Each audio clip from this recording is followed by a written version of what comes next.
Hello everyone. Today we're going to study Genesis 18, 22 to 32. It's a little bit long, but I really like this. I really like how God is portrayed here, because he really showed that he is really having a good relationship with Abraham, where there is a bargain between them.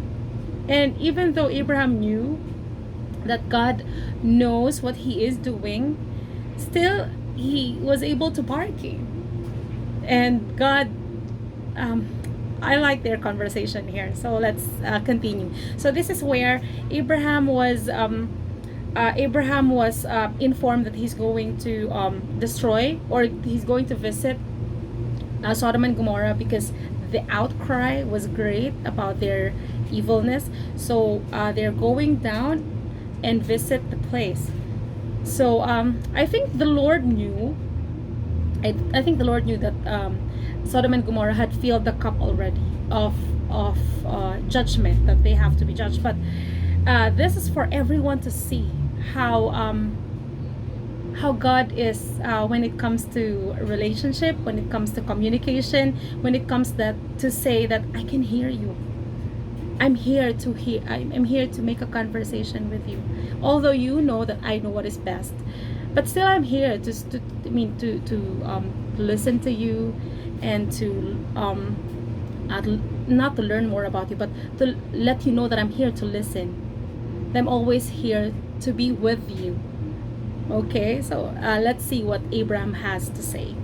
So they said, when God said, I will go down and see what it is in Sodom. So let's see, 18:22.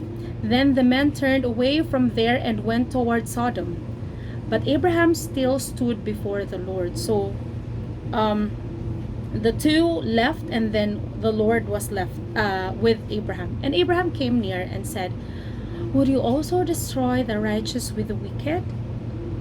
Suppose there were 50 righteous within the city. Would you also destroy the place and not spare it for the 50 righteous that were in it? Far be it from you to do such a thing as this, to slay the righteous with the wicked, so that righteous should be as the wicked. Far be it from you. Shall not the judge of all the earth do right? Oh wow. Right. So Abraham is saying here, God, are you going to destroy the righteous with the wicked? Are you going to do that? Okay, now let's continue. 26. So the Lord said, if I find in Sodom 50 righteous within the city, then I will spare all the place for their sakes. Wow. So even though there's only 50 and the whole city is evil, he will spare the city. And then 26 says, so the Lord's, that's 26. And then 27. Then Abraham answered and said, indeed, now I know whom, but dust and ashes have taken it upon myself to speak to the Lord. Suppose there were 5 less than 50 righteous. Would you destroy all the city for lack of 5? I like how he worded it. So minus 5. So it's 45. So are you God? Are you going to destroy it? Minus 5. Let's see what the Lord says. So he said, if I find there 45, I will not destroy it. And there, here it goes. And he spoke to him yet again and said, suppose there should be 40 found there. So he said, I will not do it for the sake of 40.